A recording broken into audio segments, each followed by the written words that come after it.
Hi, I'm Rob, and in this Gems of War video, gonna go over some red attack team options because Guild Wars is coming up real soon, and we are restricted to red. And also gonna look at a couple of these really irritating bugs that are in the game, and there's literally bugs on top of bugs now. It's like, when are they gonna get this buggy lot sorted out? I mean, right now, if you're into the PvP shop, for example, and you want to do something like as horrendous as give the devs some money for something like this, if I tried to buy this, it would literally just throw me out of the game straight away. Really, really irritating. And this new Guild Wars thing as well, really, really irritating. I did want to actually show this. Guild Wars is coming. This is part of Guild Wars setup. And I did actually want to show this thing with the boosts. Get this defense ability, entangle all enemies. This is for green, but the boosts are on L1, and the idea was that everybody in the guild boosts the Guardian by spending some marks, some silver marks. But as soon as I press it, to try and boost one of these up, and I'll watch show how this kind of worked, you get a Cliffy error and you get basically thrown out of the game. And it's a bug on top of a bug. It's because I've tried this. My purchases remaining have gone down to 4. It was on 5. Again, the idea is with a full guild with 27 people playing, 27 times 5, that gives you your 135 boosts in total to get the Guardian at its highest level possible if you wanted to go that way. But by trying this like this, it's actually removed one of my purchases, which is for getting thrown out of the game. It's like that bug where you get Cliffy error during a Guild Wars battle and you get thrown out of the game. It just automatically gives you a loss. It's so annoying. Never had it happen to me, I don't think, but yeah, very annoying when it happens to other people. But yeah, devs, come on, seriously, sort this stuff out. I mean, hopefully this will be sorted out by, say, tomorrow, because as long as it's done before the actual battle start, that's the main thing, I suppose. But crikey, this is supposed to be their new thing in the game, and it's like it's not working properly. It's like, seriously, I don't know. Anyway, enough moaning aside, but I think it's validated moaning. But anyway, let's crack on with this and take a look at a couple of teams. Right, so red Guild Wars day. Let's take a look at some options. Red. It feels like there's almost too much choice. I'm gonna go over some mythic options, some multi-mythic options, and some no mythic options at the same time. But something like this is a kind of a go-to lazy person's Guild Wars team. You've got to be really, really unlucky to lose with a team like this, no matter who you're fighting. Attack Tracker will create 3 of those ×3 wild cards when its turn begins, which is going to charge up your team really quickly and do a hideous amount of true damage to an enemy and a random enemy, then create a mix of 20 blue and green gems. The green is kind of wasted, but the blue feeds entirely into your entire team, and then you can do a hideous amount of damage again to all enemies with the Ruby Macaque, and it explodes gems as well, which basically means you can self-charge, and in Elementalist class you get stun, freeze, burn and entangle on a random enemy when matching 4 or more gems, which happens a lot with Attack Tracker. You can swap that as well for the Wand of Stars if you like. It's another way to go about it, entirely your choice. That way you get the cleanse or the bless at the same time. Really cool. And speaking of the Ruby Macaque, I did make an error on my Soulforge video. A few people did mention it in the comments. Fair enough, it was an oversight. But yeah, you do need it. It's a very, very important weapon because there it is there. So you need it because you're going to need it for the one Ruby Macaque. Eventually, there it is. We take a look at the weapons, the Dread Arquebus, Lodestar, and the Dread Cutlass. So absolutely make sure that you craft the Dread Cutlass today, because if you haven't got the Ruby Macaque yet, it is a seriously awesome weapon. Right, back to this. Let's jump into a Explore 12. Anywhere will do. Anywhere will do. Level 12, that would do. What am I looking for? Red. Attack 1, and then we'll show some other options. You can go 2 times Noisha, 1 times Arnu for this, 3 times Noisha. If you're using this, you can actually go Orpheus medals as well if you're up against a Elementalist team that's going to give you potentially some status effects. But I'll just show you how this works. It's usually very, very reliable. Like I say, you've got to be unbelievably unlucky for this not to work extremely well pretty much straight away. So we're going to get charged up already straight away by making use of that. Takshaka creates all those wild cards, which gets it charged up super quick. You can do loads of damage to people. You got a chance of an extra turn. Let's finish them off. Could have done it with Ruby Macaque being so does damage to all, but most of the time Takshaka can just do it on its own, and when it doesn't get charged up, Ruby Macaque can come in and do the business. But like I say, you can swap out Ruby Macaque for Wand of Stars if you like.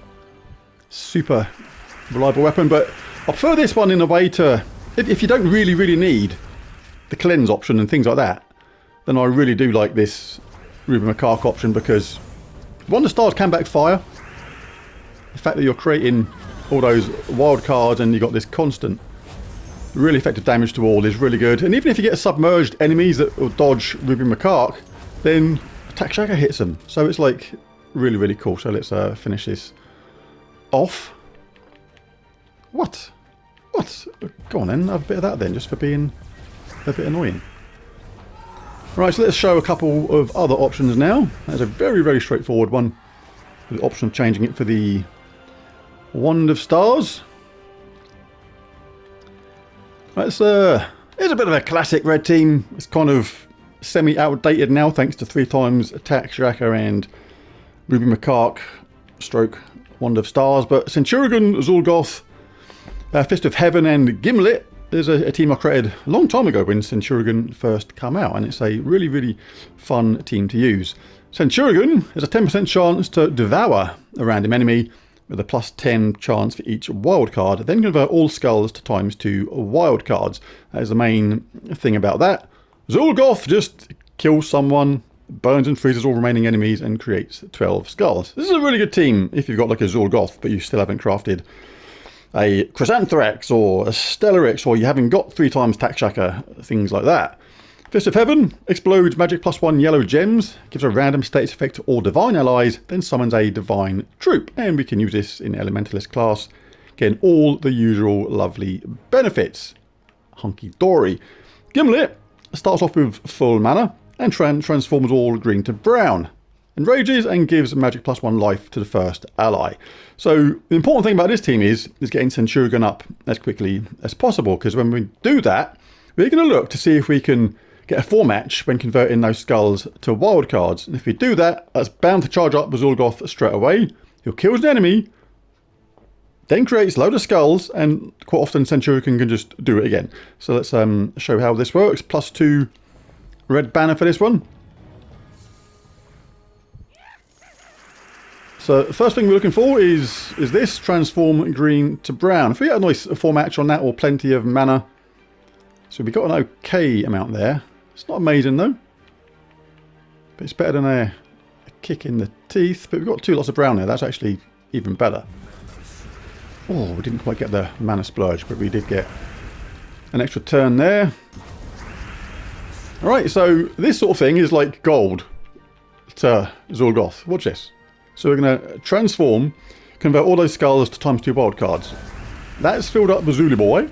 Not actually interested in taking that, because the more skulls that are there, the better it is for him. Let's just kill someone. Kill the Wild King. There we go. And Centurion's up again. Azor's up again. And yeah, it's a really awesome team. And we got the Devour just to finish them off. Absolutely nuts. That's actually, using that team, I think is my fastest ever Guild Wars run.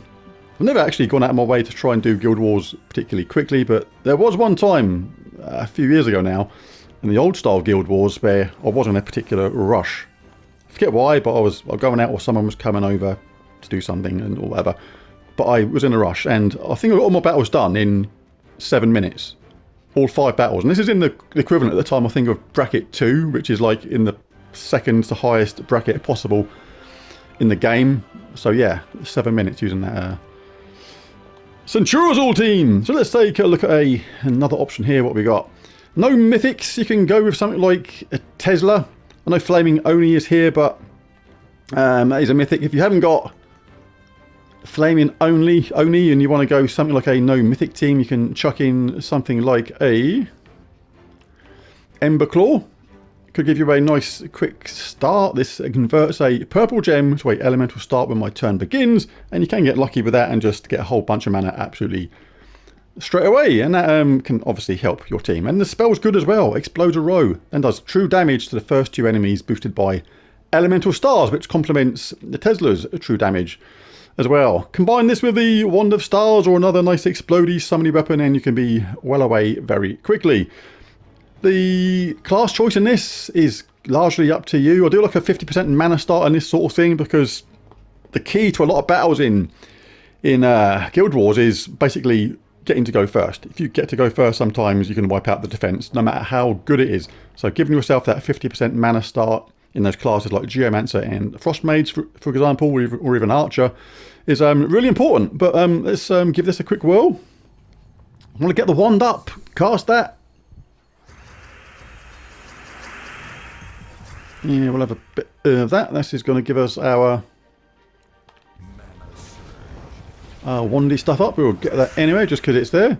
Quite a lot of purple on the board, so you do want to be careful when casting this sometimes. If I know I'm going to cast the first option, usually I like to take as much blue and purple, not blue and purple, sorry, yellow and purple, to get it charged up as I can. Because by removing purple and yellow on the board, if you know you're going to cast the first option, you're basically giving yourself a better chance of it working, which is exactly what you want. So you don't always have to cast it. Again, like a lot of people will just cast it here without thinking. But if you've got like blue or red available, which we have, that's going to get Tesla up anyway, which is what you want, and you can cast that. Do a load of true damage. If you've got time in the battle, like the enemy's nowhere near collecting their mana yet, you can actually get the second Tesla up as well. You can cast Flaming Oni in this iteration of the team. If they didn't die then the second Tesla will get them. Let's have another go at that. That didn't work. That wasn't quite as smooth and flowy as I like to do it. In fact, I've probably messed up slightly by not getting the second Tesla up, because that is the idea. So you can cast them back to back. You're not wasting time collecting mana for the first Tesla again. Right, so have we got a cheeky 4-match anywhere? No, not quite seeing it, but we'll grab some of that. That got rid of some purple at the same time, gives our wand a better chance of getting going. There we go. That's more like it. That's what normally happens.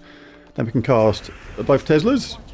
You can even cast your Goblin if you want, before another of these frozen, just to get charged up in case you need another charge. Really good.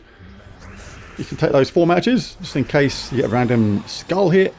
And yeah, very nice, easy to use. No mythic option there if you swapped out Flaming Only for Emberclaw, or something as a summon, just as backup, something like that. Let's take a look at this one. This is a simple Chrysanthrex team.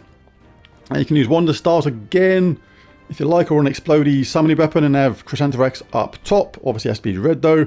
You can use Zarg's Boom Pile for that to explode 2 skulls when my turn begins. I'm going to get a 50% mana start on elementals, and Chrysanthrex is a elemental, so that enormous mana cost is halved straight away, which is really cool. And we can wand it as well. And in Elementalist, all those 4 matches are going to just create havoc for the enemy. And there's other options as well. Just speak through another couple of options in just a second. See, Chrysanthrex is already up. Got a chance to recharge. It didn't that time. You can wand it. Chrysanthrex is up again. Sometimes it was just self-charge. And just be very, very straightforward in a great deal of the battles. So yeah, another very easy team to use as well. You can actually bung that up top if you felt a bit braver and didn't want to risk Wand of Stars, and then you can swap Wand of Stars for a red explodey summony weapon. Obviously this can happen even quicker with Chrysanthrex up top. Should have looked around then for a extra turn or an extra gem drop of some sort, but yeah, very, very straightforward. Again, you've got to be really unlucky not to get charged up first with a team like that. Other options, let's have a look. There's all sorts of options on this. Tina, another really good troop. Tina 9000. True damage to 3 different enemies. That's going to be very, very strong if you've got 2 Tina 9000s. You could have 2 Tina 9000s. Just kind of thinking on the fly now, if I can even find Tina. Tina, where you gone? So a huge amount of true damage to 3 random enemies. It gains a bunch of armor. You can have 2 of them in mech class. You get 50% start on mech with a explodey summony weapon again, and someone else as summon or does true damage to back it up as well. Again, really easy. Or a Zarg to help get charged quickly. Another way to go about it. But there's so many options in red. It is kind of unreal. And this is just the teams I've shown just today are just scratching the surface of what you can do with red. But this is some of my favourite ones there. That's very easy to use. That one, Centuragon, very much a favourite, but a little bit slower than the other teams maybe these days. A Tesla. I can always rely on Tesla. Fantastic troop, and obviously the Chrysanthrex with a 50% mana start is a very good team as well. But so many options in red, it is absolutely nuts. And yeah, stacks of good troops for this. But there it is, there's a video. Hopefully the devs will sort out this thing with the guild stuff, this Guild Wars stuff on the boosts by tomorrow. Really irritating. Can't press it because it's going to just chuck me out of the game. But yeah, these boosts are good. If everybody does them, you'll get a full whack of Guardian blessings, and then we'll actually see what those Guardian boosts increase to in the end, which would be nice, and was the intention of this video, but can't do it because you get thrown out right now. Annoying. Devs, come on, sort it out. Right, there's a video. If you enjoyed it, it'd be really cool if you bashed that like and subscribe button. It really does help. But most of all, thanks for watching, and I'll catch you again in the next one. Bye for now.